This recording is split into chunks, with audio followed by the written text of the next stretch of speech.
Now, in real life, you can have the best of times and the worst of times, but under the Trump-obsessed media, it's all bad all the time. And you know things are pretty good when the Trump's pissed off storyline gets trotted out.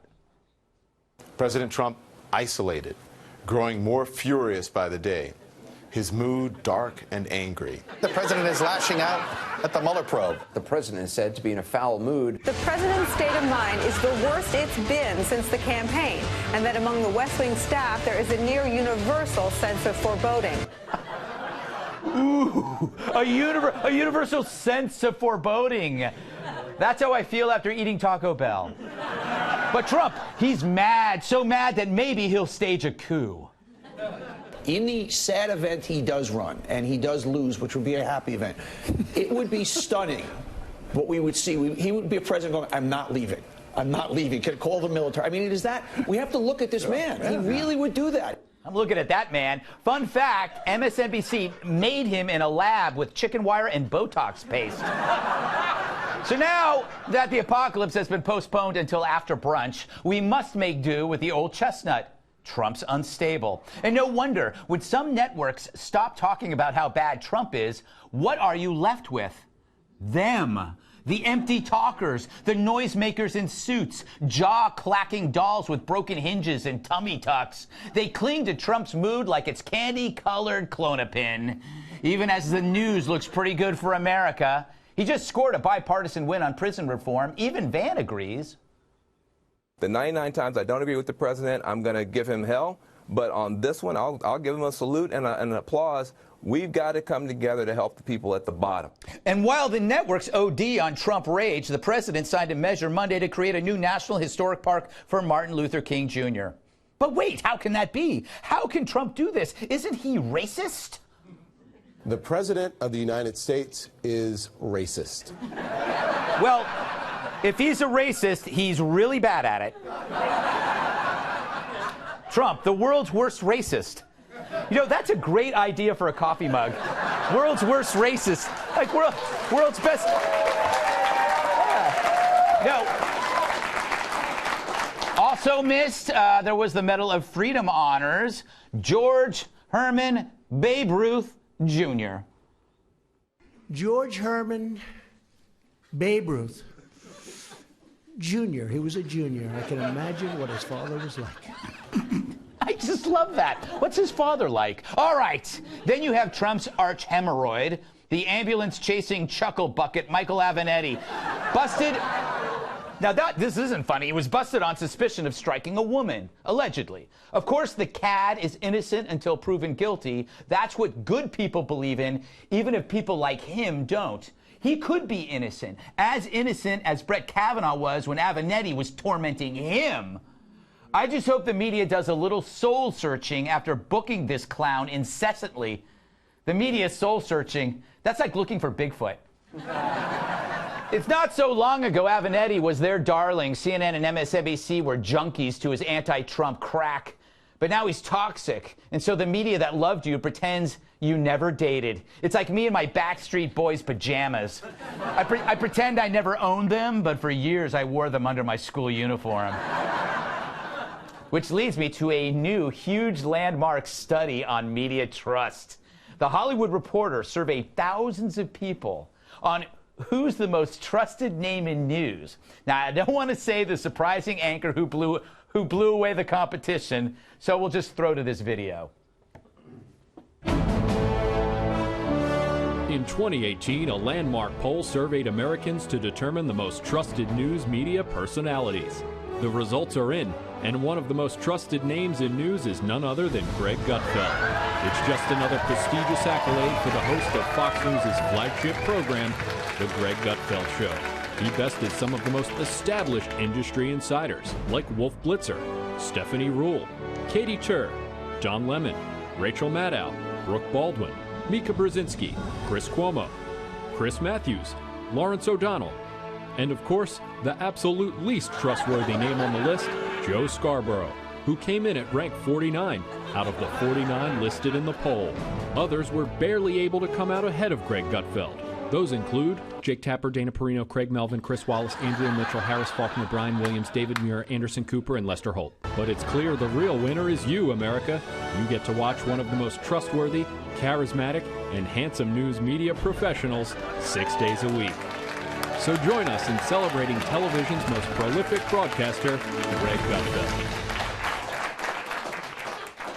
Thank you. No, stop it. Scarborough, dead last. Maybe he should have stuck to whatever he was doing before TV. When do we get the check? How does this work? I also beat Chris Cuomo and Don Lemon. I wonder how they took that. Don't be so sensitive, Chris. I'm sorry. Cuomo. Okay, thank you. Everything is not about you, okay? I'm sorry.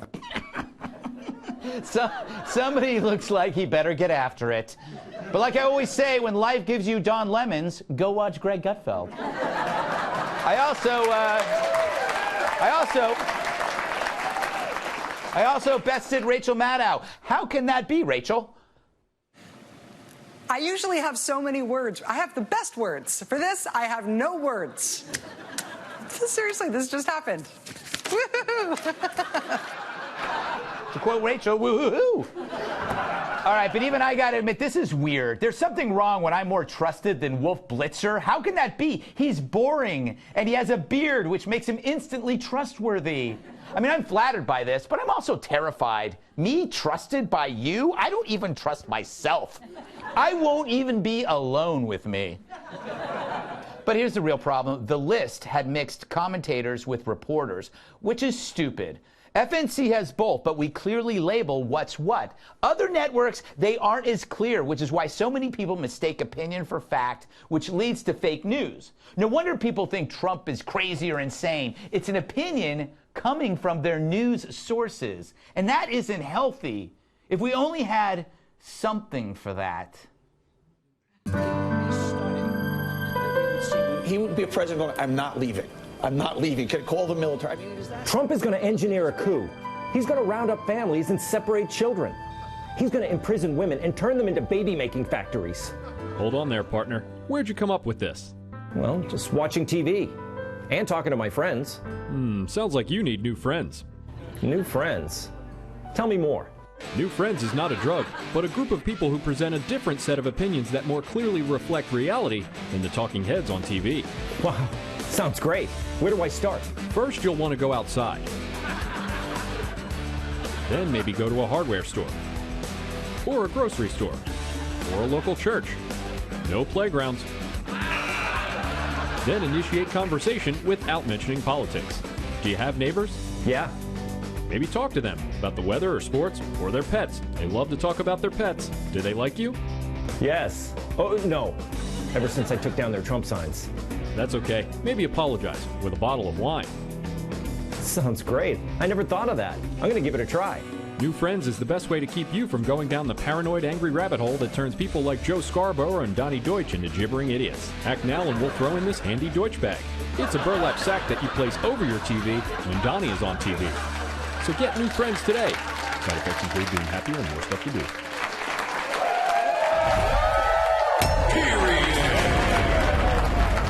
Let's welcome tonight's guest, publishers grovel when he writes a new novel. Author of Up in the Air and columnist at Harper's Mag, Walter Kern. He's a comedian by night and a guy in his underwear by day. Writer and comedian Joe DeVito. She's smirky, quirky, and a fan of beef jerky. National Review reporter Kat Timpf. His stature is iconic. His dinner plate's tectonic. Former WWE superstar, massive sidekick, and starting November 28th, host of Un-PC on Fox Nation, Tyrus. All right, Walter. You've been traveling the country. Give us your pulse. Is it as dark? Is the mood dark? Is it foreboding? You mean, is the mood of the country the same as Trump's mood is supposedly? Yes. No, the country is partying like crazy. You get out there, people who haven't had jobs in 17 years are like, can I buy you lunch? But the Trump thing, here's what's happening. They did all the president's men. You know, Robert Mueller, he's closing in, you know, all the reporters. Now they've moved on to the final days, right. which was the next Woodward Bernstein book about Nixon praying, you know, to portraits late at night. So in their inability to imagine anything other than a Nixonian president, right. They're going even further. Yeah. Any thoughts on Avenatti? No. Excellent. No, they say he looks like a certain male organ. And I've never thought that. That's my only thought.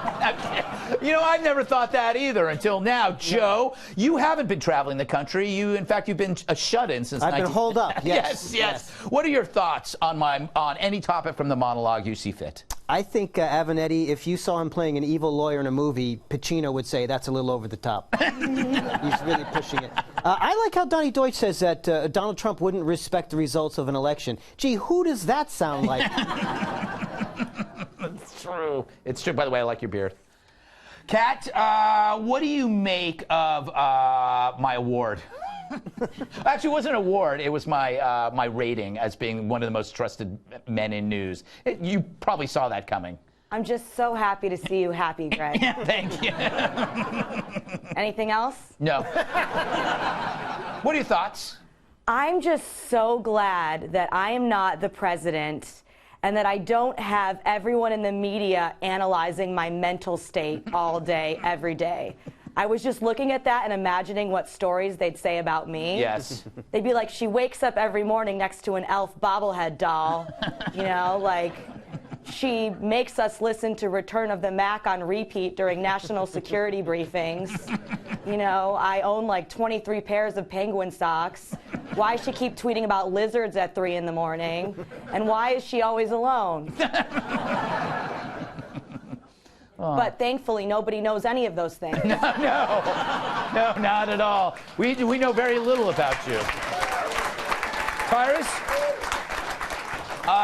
For one thing, you made an excellent point that Stormy's life was far better before Avenatti. Yeah. And so this is a guy who actually ruined a woman's life. No, you didn't ruin any woman's life. You ruined a porn star's life. That takes skill and talent. Your characterization of Avenatti was not fair to pancreases everywhere. That's just not fair. Not fair. They got a tough job, you know, digesting wood. Don't they still owe Trump money? Yes. That's the best. Right. And see, apparently you were out on a mission. I covered this a few weeks ago. Oh, okay. I don't know where you were, writing a book or something. But sorry, Tyrus. When she started, she was a director. Yes. She was going places, but she wasn't unveiling in those places. She was middle management, let's say. Mm-hmm. She had gotten money. Mm-hmm. She signed away. She was able to move on with her life and not relive it. And then he came along, dragged it all out. He did TV shows. He got famous. She got 2 bills, one from the president and one from the pancreas. Yes. And then today she came out and said, if this is true, I'm out. Even if it's not true, Stormy, you don't take advice this time? Get out. Yeah. It's incredible. Oh, and sorry, one more thing I get upset about this. Because our president is so transparent, the president's pissed. I liked President Obama, don't you dare. But I'm pretty sure when he lost the House in the Senate, it wasn't cherries and smiles in the White House that day. Yeah. I'm sure there was a lot of, who you looking at? Like, what do you want me to do? I don't think it was just, well, here we go, guys. Let's all gather around and sing songs together. I'm sure some people's jobs were being threatened. Yeah. I'm sure he's like, well, the polls, like, I'm sure it was an unhappy time. Yeah. So for them to say he's so mad, they want him to be mad. I don't know why he doesn't play it off. Like, he should just slam the door in the White House, walk out in the front yard, why? And then walk back in and then like throw stuff around, like live it up, you know? Yeah, okay, I gotta move on. But what's the irony here is that Donald Trump treated Stormy Daniels better than Michael Avenatti did because she got paid. He paid her, and it was a transaction that she was happy with until he entered her life and said, no, get more for me. And that has complicated matters for her to no end. But enough of that.